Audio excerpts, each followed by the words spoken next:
Bismillah ar-Rahman ar-Rahim. Assalamu alaikum wa rahmatullahi wa barakatuh. MashaAllah, wa ma tawfiqi illa billah. All strength and power is from no one other than Allah Almighty subhanahu wa ta'ala, jalla jalaluhu amma walahu.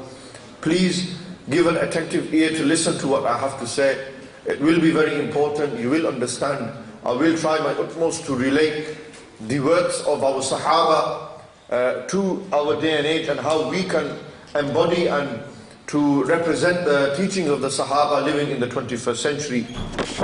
For that first, one needs to understand a few basic principles which I will elaborate on. Bismillahir Rahmanir Rahim. Alhamdulillah. Alhamdulillah wa kafa wa salatu wa salamu ala ibadihi alladhina astafa. خصوصا على سيدنا وسندنا ومولانا محمد المصطفى صلى الله تعالى عليه وعلى آله وأصحابه ومن والاه أما بعد أعوذ بالله من الشيطان الرجيم بسم الله الرحمن الرحيم قال الله تبارك وتعالى في القرآن المجيد والفرقان الحميد ولتؤمنوا بالله ورسوله وتعزروه وتوقروه وتسبحوه بكرة وأصيلا صدق الله مولانا العظيم إن الله وملائكته يصلون على النبي يا أيها الذين آمنوا صلوا عليه وسلموا تسليما اللهم صل على سيدنا ومولانا محمد معدن الجود والكرم وعلى آله وأصحابه أجمعين الصلاة والسلام عليك يا سيدي يا رسول الله وعلى آلك وأصحابك يا سيدي يا حبيب الله الصلاة والسلام عليك يا سيدي يا رسول الله وعلى آلك وأصحابك يا سيدي يا رحمة للعالمين بسم الله الرحمن الرحيم. After praising Allah subhanahu wa ta'ala jalla jalaluhu wa amma walahu, and after sending infinite salutations and blessings upon our noble master and Habib Sayyidul Anbiya'i wal Mursaleen, Khatamul Anbiya'i wal Mursaleen, Habib-e Kibriya, Sarwar-e Kono Maqam, Ba'is-e Ardo Sama, Janabi Sayyidina Muhammadur Rasulullah sallallahu alayhi wa sallam. If I pose this question to you, that what's the thing that you most value in this life at this moment in time, then I know certainly the answers would not be according to what Quran and Sunnah say. Some youngsters will respond and reply to me and say, Imam Sahib, one of the most important things and most valued things in my life is my life itself. I value my life too much. Some will say, Imam Sahib, my parents are the most valued thing in my life. Some will say, Imam Sahib, I value my car more than I value anything. I put my sweat and blood into my Nissan Micra. If you're 18, 19-year-old, you will know exactly what I'm on about. Insurance is sky high, getting a decent car. Chalo, 700-800 pounds I put into my Micra. That's the most valuable thing in my life at this moment in time. MashaAllah. Then you ask him again, you ask another brother, what's the most valuable thing in your life? And they'll say, Imam Sahib, I value my house. Imam Sahib, I value my wife and children. Imam Sahib, I value the dunya. I value this world. Imam Sahib, I value what people think of me. How people perceive me. What people will say about me. Imam Sahib, the most valued thing in my life is my health. Imam Sahib, the most valued thing in my life is my wealth. Imam Sahib, the most valuable thing in my life, which majority youngsters will say, my boys, Imam Sahib, my boys. My boys, the sisters who I chill out with, those who I go to shisha bars with. These are the most valued things in my life. This is what matters, going to the warehouse. That's what matters. This is value. Look, subhanallah, each and every young person will say the most valued thing in my life has a connection to this dunya. But some youngsters, MashaAllah, you ask them, what's the most valued thing in your life? And he will say, Imam Sahib, pleasing Allah and His Rasul mean more to me than anything. Making sure that Nabi alayhi salam is happy with me means more to me than anything. Imam Sahib, reading my 5 times day namaz means the world to me. Imam Sahib, me growing my beard as it's the sunnah of my Habib, Sayyidina Muhammad Rasulullah sallallahu alayhi wasallam, means the world to me. Imam Sahib, reading the Quran every day is the most valuable thing in my life.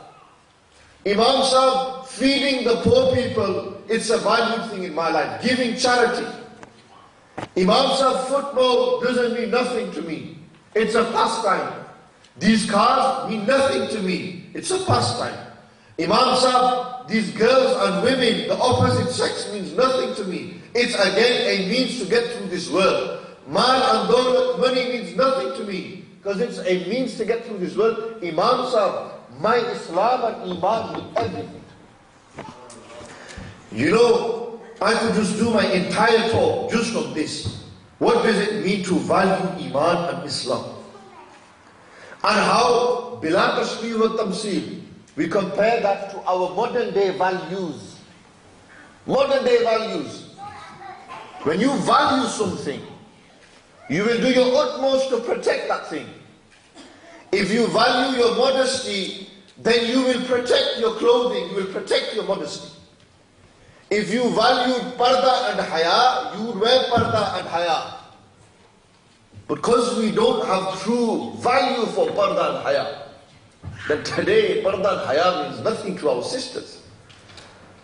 It means nothing to our brothers, parda and haya. But if you truly valued it, then you would understand exactly what I'm talking about. Parda and haya, value, no. When you value something, you will do your utmost to protect the most valuable thing in your life. And I'm telling you, protecting your iman is not easy. You know why? You can't see it. You can protect, I can protect this. Why? I can see it. It's in front of me. Iman is such a thing you can't see. You know, Quran, you will protect the Quran. If somebody burnt the Quran, you will value and protect it. Because you can see the Quran. But I'm telling you, dawlat of Iman you can't see. You can't see. What's Iman? Tell me. What is dawlat Iman? The most valuable thing in our life should be Iman. Protection of our Iman. But you know, the world we live in, this 21st century, the bad boy world, the secular world, the capitalistic world, this world that moves through the dunya, this world that talks about lavish and entertainment and how I look in front of people's eyes. This world, it doesn't know what it means. It doesn't care about the dawlat of Iman. For it, its Iman is dunya. And the people who work towards this, they want you to be like them. This is why today, look at the appearances of our Muslims now. Do we look like Muslims? Tell me. If I walked into a supermarket and I see a Sikh person and I saw a Muslim lad, how could I define the difference? They're both from India and Pakistan. They're both brownies. No racism, no sarcasm in that sense. Just they both have the same skin color. How would you know what's a Sikh and what's not? Tell me. You have some people, they grow their beard so big. Nabi alayhi salatu wasalam look after their beard. Then look at the Sikhs. You know what I'm on about.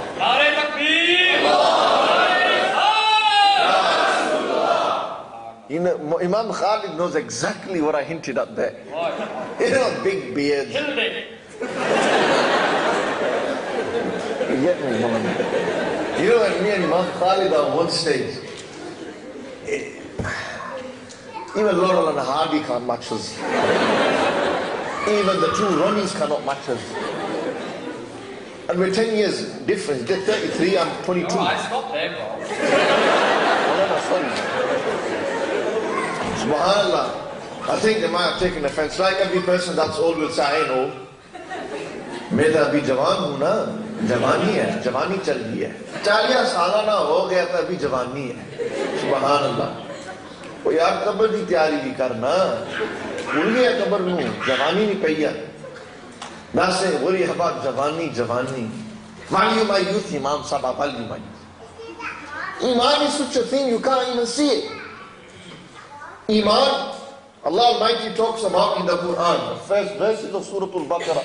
Alif Lam Mim. You know the Quran here, they will stretch it more than I can. My Qiraat is no good. ذَلِكَ الْكِتَابُ لَا رَيْبَ فِيهِ هُدًى لِلْمُتَّقِينَ الذين يؤمنون بالغيب الذين يؤمنون بالغيب they have iman بالغيب. Subhanallah, they say Nabi alayhi salam has no ilmul ghaib. If you reject ghaib, then you're not even a Muslim. Subhanallah, look at this. Allah subhanahu wa ta'ala exists, yes or no? Prove to me. Give me some proof of his existence. Normally you would say, Imam Sahib, anything, look, to the sensory perceptions, the stick is here. I can see it. That seeing is a sense, touching is a sense, feeling, tasting, smelling, and hearing. Imam Sahib, to the sensory perception, I can prove Allah. No, you cannot. Can you see Allah? No. Can you hear Allah? No. Can you touch Allah? No. Can you taste Allah? No. Can you, what's the other sense? Smell Allah? No. You can't, can you? So sensory perceptions are out of the equation. Sensory perceptions, you can't prove Allah through senses. Subhanallah. Imam Sahib, aqal, intellect. I will prove. If intellect was the way to prove the existence of Allah subhanahu wa ta'ala, then today Albert Einstein would have been a Muslim. Isaac Newton would have been a Muslim. Why? Because these people, through their intellect, worked out what gravity is. They worked out equations, mathematics, science. Look at their intellect. It didn't tell them the existence of Allah. Despite all this, you'll find the biggest doctors in the world and they're still outright denying Allah doesn't exist. Brother, this is science. Science. Human nature. This is the way, the cycle of the world. True or not true? So intellect can't. But I pick a qasam by Allah subhanahu wa ta'ala. We as Muslims say, if you want to prove the existence of Allah Almighty, then look no further than Sayyidina Muhammad Rasulullah sallallahu alayhi wa sallam. Why? Nabi alayhi salatu salam, Allah Almighty exists, but in the ghaib is unknown, unseen. Ghaib means unseen, hidden. Allah Almighty is hidden. If Allah Almighty is hidden, and we believe in something that is hidden, then who brought that hidden knowledge to me and you? Who brought the hidden knowledge to me and you? Who went and got the ghaibana ilm and brought it to me and you? Who told us about Allah Almighty? When the senses cannot prove, intellect cannot prove, then no further will every single Muslim, da'iful iman, qawiyul iman will exist, and they will accept that it was Nabi alayhi salatu salam that told us and proved to us the existence of Allah Almighty. Why? It was in this month of Rajabul Murajjab that Allah Almighty invited their beloved to come and see them. Look at the shan of Rasulullah alayhi salam. Hazrat Musa alayhi salatu salam said, oh Allah, let me see you. Let me see you. And Allah Almighty said, Lan tarani, Musa, you will never get to see me in this dunya. Nabi alayhi salatu salam, instead of asking, Allah Almighty said, bring my Habib to me. This is love in it, between Allah and His beloved. You know, when you love something or someone, you will go to the beloved. You will not ask the beloved to come to you. Innit? The guys dress up. They pick their birds up. Illa mashallah, bird will pick the guy. Innit? What's the taxi? Bus pass karo. Julle na cinema. Subhanallah. Bila tashbih wa tamsil, no comparison, nothing of such sort. Allah subhanahu wa ta'ala, like that saying that was said by Allah Hazrat, the sister wrote in the poem, that Musa alayhi salam was Kalimullah, Musa loved Allah Almighty, Nabi alayhi salam is Habibullah, Allah Almighty loved Rasulullah sallallahu alayhi wa. You know the sanad of Ishq and Mahabba, Allah Almighty gave to Nabi alayhi salam. Allah Almighty gave the sanad, the ijazat of Mahabba. He proved it. Why? Because Allah Almighty called the most greatest of all creations, the beloved, to Him. But Allah Almighty has never come to me and you. Through the Quran, understanding all this, yes, Allah subhanahu wa ta'ala. But then again, the question arises, the Quran came, Dawlat of Iman came. Iman, Quran, Islam, they will say, these are the greatest things. You ask them, they say, what's the greatest thing? The greatest favor, greatest ni'mah. And he said, Imam said, the Quran is the greatest favor Allah has given. Both bada ihsan. Allah has given ihsan upon the mu'min that He gave the Quran. He will say, Allah Almighty gave us namaz to connect with Him. That's the greatest favor. He will say, Allah Almighty gave us iman. He gave us quwwat of iman to believe in Him. But you know the ashiq, the true mu'min, he will say the greatest favor Allah has given me and you was Rasulullah alayhi salatu wasalam. You know why? Because the Quran came through Nabi alayhi salam. Nabi alayhi salam came first, the Quran came after. Namaz came after, Nabi alayhi salam came first. Islam came after, Nabi alayhi salam came first. Subhanallah. Nabi alayhi salatu salam brought the Quran to me and you, told us about the Quran, taught us the Quran. Nabi alayhi salatu salam brought Islam and Iman to me and you, taught us about Islam and Iman. And Nabi alayhi salatu salam told us about who Allah is as well. So when you want to know Allah, you go through Nabi alayhi salatu salam. Brother, don't even try going direct. Don't even try it. Why? Because look, Quran came, Nabi alayhi salam came first, taught us Quran. So the Quran came, great. If you say it's the greatest favor, you will have to equally accept Nabi alayhi salam came as well. You can't accept Quran and not Nabi alayhi salam, but then you can't do that. That ain't happening, ain't accepted. To accept the Quran, you have to accept Nabi alayhi salatu salam. To accept Islam, you have to accept Nabi alayhi salam. To accept Iman, you have to accept Nabi alayhi salam. In the Quran, Allah Almighty said, believe in Allah and His Rasul. Allah Almighty didn't say, believe in me, don't worry about my Habib. They didn't say, believe in my Habib, don't believe in me. To believe in Allah, I take a qasam by Allah Almighty, you have to first believe truly, with conviction, without any condition in Nabi alayhi salatu salam. Why? How can you believe in Allah if you do not know who Allah is? Who taught me and you Allah was Nabi alayhi salatu salam. Therefore you first have to believe in Nabi alayhi salam to believe in Allah subhanahu. That's why Allah said, فَآمِنُوا بِاللَّهِ وَرَسُولِهِ. Believe in Allah and His Rasul. He said, Iman in Allah and His Rasul is one thing, not two.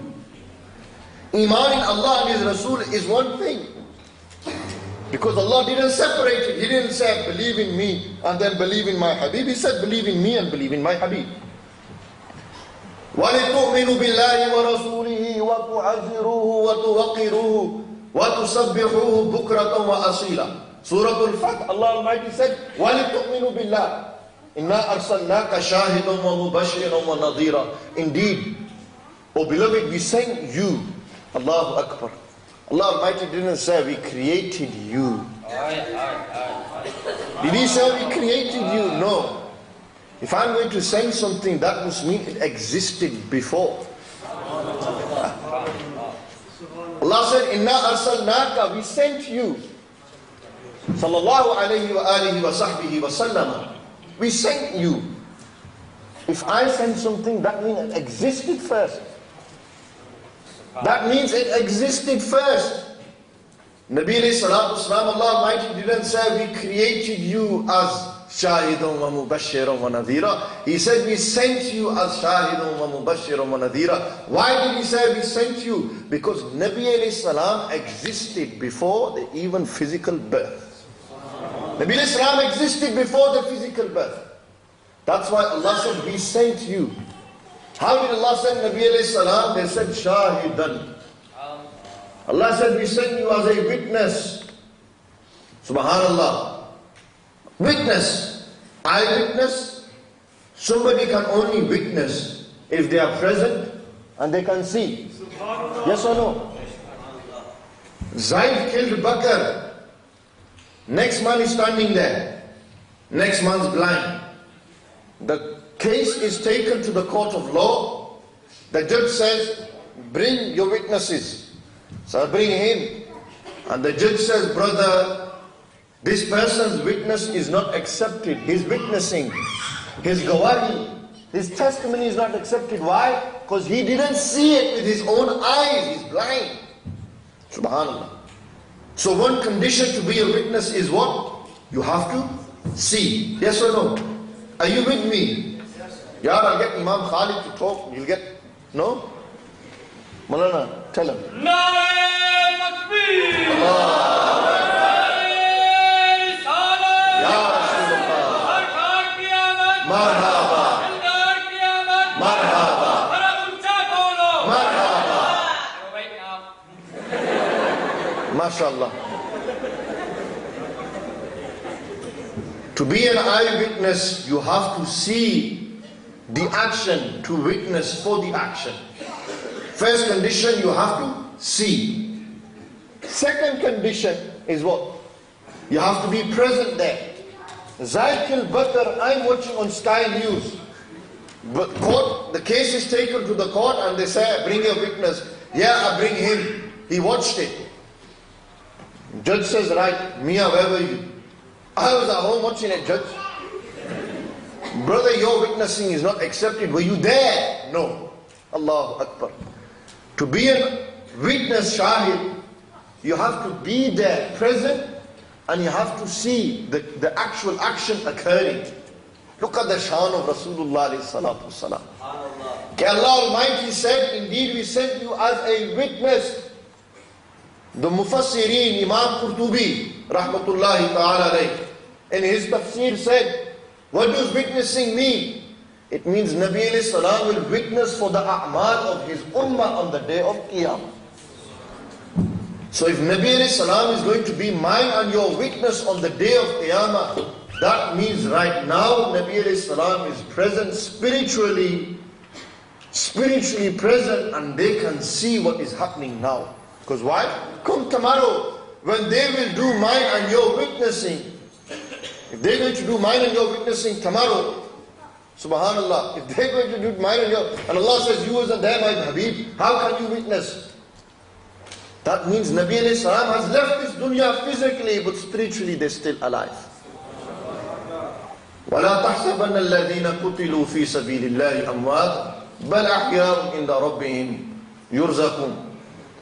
Those who have passed away in the way of Allah, do not think that they are dead, they are alive. Subhanallah. Allahu Akbar. This is the shan of a shaheed. This is the rank of a martyr. Then is a Nabi greater than a martyr, yes or no? Someone tell me that a martyr is greater than a Nabi. No one will say that. Then if a Nabi, if a martyr is alive, and Allah says, in the Rabbihim, he's alive, then how can one even comprehend that the Anbiya are dead? How can they comprehend this? Anyhow, I can go more and delve into this and explain to you these teachings of ours. But let me continue further. Shahidan wa mubashiran wa nadhira, we send you as a witness, as a giver of glad tidings, and as a plain warner. Then Allah said, after describing His Habib, وَلِتُؤْمِنُوا بِاللَّهِ وَرَسُولِهِ, and believe in Allah and His Rasul. Again, belief in Allah and His Rasul is one thing. Allah didn't say, believe in my Habib, don't believe in me. Believe in me, don't believe in my Habib. He says, believe in Allah and believe in my Habib. One thing, believe in Allah and His Rasul. You say, look today, a person can say, I believe in Allah, I don't believe in Nabi alayhi salam. He's not a mu'min. One person will say, I believe in Nabi alayhi salam, I don't believe in Allah. He's not a mu'min. To believe and to become a believer, to enter the folds of Islam, you have to accept the existence of Allah Almighty, and you have to accept the risalah of Rasulullah sallallahu alaihi wasallam. Believe in both, not one or take the other. And then Allah Almighty said, وَتُعَزِّرُوهُ وَتُوَقِّرُوهُ وَتُصَبِّحُوهُ بُكْرَةً وَأَصِيلًا, and honor Him, respect Him. Allahu Akbar. Allah in the Quran commands the believers to honor and respect His Habib. On another occasion we will talk about respect for Rasulullah sallallahu alaihi wasallam. In here it will come. So Iman, the greatest thing, one of the greatest things that Allah has given me and you is dawlat of Iman. Subhanallah. If you value your Iman, if you understand what Iman is, then from now onwards, this exercise, this explanation will be very easy. But if you do not understand, then I will have to explain in more detail. Allah subhanahu wa ta'ala said, Iman is the greatest, one of the greatest things He has given me and you. Iman in Allah and His Rasul. If you believe in Nabi alayhi salatu salam with the tongue but not your heart, is he a mu'min? If you say with the tongue, I believe in Rasulullah, I believe in Rasulullah, is great, but in your heart you don't believe, is he a mu'min? They are known as what? Munafiq. It's hypocrisy, the opposite of Iman. Khair. If this is the opposite of Iman, Allah Almighty talks about the description of these people in Surah Al-Baqarah. فِي قُلُوبِهِمْ مَرَضٌ فَزَادَهُمُ اللَّهُ مَرَضًا وَلَهُمْ عَذَابٌ أَلِيمٌ بِمَا كَانُوا يَكْسِبُونَ. In the hearts, you look at these people. Allah subhanahu wa ta'ala in the Quran, He said, وَمِنَ النَّاسِ مَنْ يَقُولُ آمَنَّا. Amongst the people, there are people who say, we believe in Allah, we believe in Qiyamah, we believe in Rasulullah alayhi salam. Allah said, وَمَا هُمْ بِمُؤْمِنِينَ. They are not believers. Why? وَمَا هُمْ بِمُؤْمِنِينَ يُخَادِعُونَ اللَّهَ وَالَّذِينَ آمَنُوا وَمَا يَخْدَعُونَ إِلَّا أَنفُسَهُمْ وَمَا يَشْعُرُونَ. They try to deceive Allah and the believers, but they don't deceive nobody but themselves. They deceive themselves, not Allah. Allah knows their iman and the halat of their imans. And then Allah said, فِي قُلُوبِهِمْ مَرَضٌ. In their hearts there's this disease. فَزَادَهُمُ اللَّهُ مَرَضًا. Allah increases this disease. وَلَهُمْ عَذَابٌ أَلِيمٌ بِمَا كَانُوا يَكْسِبُونَ. And for them is an eternal punishment for their lies. Allah says there's a disease in these people's hearts. With the tongue they say we believe, but in their hearts they don't believe. The disease in the heart is that they don't believe in Nabi alayhi salatu salam. So Allah says, their hearts haven't got their angina attacks. They ain't got problems in their heart. Their heart's ticking fine, 70 beats per minute. 70 beats per minute, it's ticking away. Alhamdulillah. But Allah says there's a disease in there. So if their hearts are working fine, what's the disease in that heart? The weakness in their Iman. The Iman is weak. And you know Iman, the foundation of Iman is what? What is the foundation of Iman? Hubbur Rasul. The foundation of mine and your Iman, the most valued thing, is look for Rasulullah alayhi salatu wasalam. In the Quran, Allah Almighty commanded me and you to love Nabi alayhi salam more than anything. Allah Almighty in Surah Tawbah, He said, قُلْ إِنْ كَانَ آبَاؤُكُمْ وَأَبْنَاؤُكُمْ وَإِخْوَانُكُمْ وَأَزْوَاجُكُمْ وَعَشِيرَتُكُمْ وَأَمْوَالٌ اقْتَرَفْتُمُوهَا وَتِجَارَةٌ تَخْشَوْنَ كَسَادَهَا وَمَسَاكِنُ تَرْضَوْنَهَا أَحَبَّ إِلَيْكُمْ مِنَ اللَّهِ وَرَسُولِهِ Allah Almighty says, say, O my beloved, you tell them with your beautiful words, you tell them and explain these beautiful words that Allah has revealed to His Habib, that tell them, In kana aba'ukum wa abna'ukum. Say, are your aba, your parents, wa abna, your children, wa ikhwanukum, your brethren, your siblings, wa azwajukum, your spouses, wa ashiratukum, your relatives, wa amwalum iktaraftumuha, the money that you have hoarded together, wa tijaratun takhshawna kasadaha, these big businesses that you are running, wa masakin tardawnaha, these big houses that you're living in. Ahabba ilaykum min Allahi wa rasulihi. Do you love these 8 things more than you love Allah and His Rasul? Do you love them more than Allah and His Rasul? Go back to how I began this speech. I said, what's the thing that you value the most? Dunya. Allah Almighty has mentioned 8 categories of the dunya in here. 5 in relation to your relationship and 3 materialistic. Houses, businesses and money. Today, our Muslim youth are lost in the hope of this dunya. They are so embroiled in the love of this dunya that how can somebody who loves this dunya in that very same heart have love for Rasulullah alayhi salatu wasalam? And if it does, then it's da'if, it's weak. When you love Nabi alayhi salatu wasalam, Allah Almighty didn't say, don't love the dunya. He said, love the dunya, but don't love it more than Allah and His Rasul. He said, love the dunya, love your parents, love your children, love your relatives, but don't love it more than Allah and His Rasul.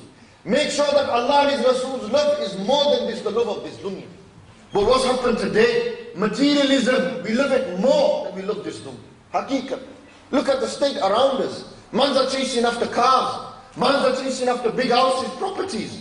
People are interested in making business. These young lads, wallahi, I swear to you, they're driven by what? The pound, the dollar. They see the mal and dollar, and that's what drives them. Not the love of Allah and His Rasul. Imam Khalid mentioned clearly that when you send salutations on Nabi alayhi salatu salam, then the rain is falling on you. You know what we've done? This beautiful mercy of Allah, we've took our umbrellas, the dunya. We put umbrellas up now. The mercy of Allah, we don't allow it on us. You know how you run away from rain? Look, when it's hot, everyone takes their clothes off. Sisters will take their hijabs off. Brothers will start wearing shorts. They'll start doing this. Become behaya. From wearing a jubba, parda, they will take everything off. Why? Bit of sun and oh yeah. Brother, get the lotion out.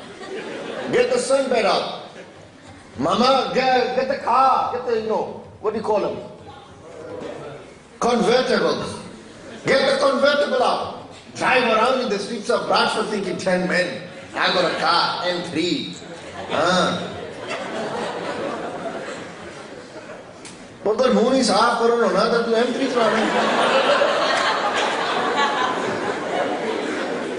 You can't even clean your face properly and you're driving an M3. Billion idea He's dribbling and he didn't, his car, the most valuable thing in his life, subhanallah. Calm down, Malana, calm down. Brother knows what I'm on about. The giggle says his own. He loves the car and his dunya so much. But you know when it rains, Allahu Akbar. I love rain. You know why? Because nobody's out, man. Nobody's taking their clothes off. Everyone's indoors in it. Subhanallah. Once this man came to Imam Abu Hanifa rahmatullah alayhi, and he said, you know, there's this individual, what do you say about him? He runs from Allah's mercy. And Imam Azam said, you know why he runs from Allah's mercy? It's raining. Rain is the mercy of Allah, so he's going to run from it. That's why. So this individual, he has so much love in this dunya, how is he going to have love for Allah and His Rasul then? It's a fact in the world we live in. Illa masha'Allah, exceptional cases. We love this dunya more than we love Allah and His Rasul. And that's the downfall of why we are in the state we are as young Muslim youth in this UK.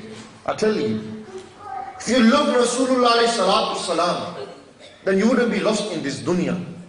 You would want to meet the beloved. When Hazrat Bilal, on their deathbed. And their wife said, "Wa husna. Sad occasion. You're my husband. I lived my entire life with you. We spent time together. We had children. How sad it is, Bilal, that you are about to leave me now." And an ashik in Bilal. Look at the love. This was a king. People talk about racism. Look at Rasulullah's love for Hazrat Bilal. The Nabi said to call the greatest people to have ever been sent on this dunya. Bilal, the black man, you stand and give the azan. You stand and give the azan. So that 14 centuries later, when the West will go against me and my teaching, then you can say the name of Bilal and say that our Habib chose a black man, Hazrat Bilal Habshi. Radiyallahu ta'ala anhu, say, "Oh Bilal, stand on the Kaaba." When the entire world, the Arab world is looking. And he said, "Bilal, you are the king whose neck will be the longest on the day of Qiyamah. You call them to Allah and His Rasul."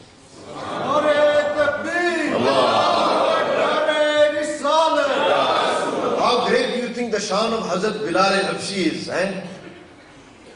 That when he heard his wife said, how sad this is. Hazrat Bilal says, "Wa taraba. Ghadan alkal ahibba Muhammadan wa sahba." What a happy occasion. That tomorrow I will reunite with Muhammad sallallahu alayhi wa sallam and my beloved companions. His beloved companions, I will reunite with them. I will join with them. Subhanallah. Look at the shan of Hazrat Bilal. Ishq of Hazrat Bilal. Iman of Hazrat Bilal. That Hazrat Bilal knew that when he was to die, he was going to meet Nabi alayhi salatu wasalam. You know, when Hazrat Bilal Habshi stopped giving azan in Medina Munawwara, Nabi alayhi salam came to Hazrat Bilal's dream and said, "Bilal, where have you gone? Have you forgotten about me?" And they said, "Iman, you can't visit Nabi alayhi salatu wasalam." Brothers and sisters, when Hazrat Mu'adh bin Jabal radiyallahu ta'ala anhu was appointed as the Qadi of Yemen, the judge of Yemen, he had the honor that Nabi alayhi salatu wasalam walked them. I'll finish on this point. I haven't even started my speech. Wallahi al-Azim. What I wanted to speak about will come on the next time I will return. Why? Because I would have given you examples. To some it would be extreme. To others it would be ishq. To some they would say, "Oh, TT, brother, this is too much." You know, they haven't even spared the Sahaba. That's how disgraceful it's become. They haven't spared the Sahaba. If they say we talk about the Nabi alayhi salam too much, then what do you say about those Sahaba who used to catch the water? That's too much, man. Brother, to mine and your understanding, it's too much, man. But Nabi alayhi salam, Allah Almighty didn't say, "Oh companions of the Prophet, don't catch his water, it's shirk. Don't catch his water, it's too much." Allah Almighty loved it so much that He said, "Love Nabi alayhi salam more than you love anything." And if you love Nabi alayhi salatu salam so much, then you will love the water that touched the blessed body of Rasulullah sallallahu alaihi wasallam. You will love the soil that has rubbed against those blessed feet of Nabi alayhi salatu salam. You will fall in love with the hair that was in the body of Rasulullah alayhi salatu salam. You will fall in love with that mimbar, underneath which mimbar there was that tree that yearned the love for Rasulullah alayhi salam, that cried when Nabi alayhi salatu salam was separated from it. It cried. The Sahaba heard the cry of this tree. They thought, "Subhanallah, where's this crying noise coming from?" And the Sahaba came to the conclusion that this yearning, this crying of this baby child, this child's crying, was that tree that Nabi alayhi salam would hold. And now because Nabi alayhi salam, blessed hands are not around this tree, the Sahaba, out of love, out of yearning to be with Nabi alayhi salam, cries and gives the call that, "Ya Rasulullah, come back to me, hug me one more time." And Nabi alayhi salam goes and hugs this tree. Look at the shan of this tree, that Hazrat Hassan al-Basri, rahmatullahi ta'ala alayhi wa radiyallahu anhu, used to say, that, "O people of my companions, this tree loved the Nabi alayhi salam so much that it cried, the Sahaba could hear. And look at our state, that we think we love Nabi alayhi salam, but we can't shed a tear in his love." And that's the state of the Muslims today. That some want to stop the dhikr of Nabi alayhi salatu salam. Some want to end Nabi alayhi salam zikr, but then there are some who want to praise Nabi alayhi salam. who want to live their entire life praising Nabi sallallahu alayhi wa sallam. ما مدحت محمدا بمقالتي ولكن مدحت مقالتي بمحمد. Do not think that when I praise Nabi alayhi salam, Nabi alayhi salam's maqam is risen. No, it's when I say Nabi alayhi salam's name, my maqam is risen in the eyes of Allah. My maqam has become great. People know who I am today because I talk about Nabi alayhi salam. And these gustahs, they think they talk about Nabi alayhi salam, but how? Some will open the Quran to take out faults in Nabi alayhi salam. Some will open the Quran and praise Nabi alayhi salam. Every person has its own way in it. And this was the way of the Sahaba. The Sahaba opened the Quran and they explained what blasphemy meant. Look at Hazrat Abdullah ibn Abbas. They explained what Taha meant. I know you're going to give me it again. Maulana, sit down, don't worry. I know exactly. What time is it? It's 10 minutes over. The love of Rasulullah sallallahu alayhi wa sallam means more to us. Should mean more to us. And I swear to you, one message I will leave you with. If you love Nabi alayhi salatu salam, then you will love every single little. You will even love the hair that was breezing past the zulfa of Rasulullah sallallahu. You will not even talk about it with disrespect. You talk about it with respect. You will not make Nabi alayhi salam like me and you. And if you love Nabi alayhi salatu salam, you will act upon his sunnah. You will follow the way of the Quran. You will talk about him sallallahu alayhi wa sallam. You will love his companions. You will love the Ahlul Bayt. You will love the Quran. Why? Because you love what the beloved loves. And if you truly love Nabi alayhi salam, then you will love these things as well. We love Hazrat Ali Sher Khuda and Ahlul Bayt. And we love the Sahaba Abu Bakr and Umar. And the great Sahaba that came. We love them all equally. They are the crowns upon our heads. And if today somebody sits and he says, I love the Ahlul Bayt, but not saying Abu Bakr and Umar, then which sunnah are you following? Which Habib Kibriya's zikr are you doing? Nabi alayhi salam loved Hazrat Abu Bakr and Hazrat Umar. Such is the shan of Siddiq Akbar. That look, he was the Sahib-e-Ghar. He is the one. Look at the Muqaddar of Hazrat Abu Bakr Siddiq. Look at the shan of Hazrat Abu Bakr Siddiq. That some people, they talk about that mountain that Hazrat Musa alayhi salam spoke to Allah Almighty. And then there was those mountains which Abu Bakr Siddiq carried the greatest master upon.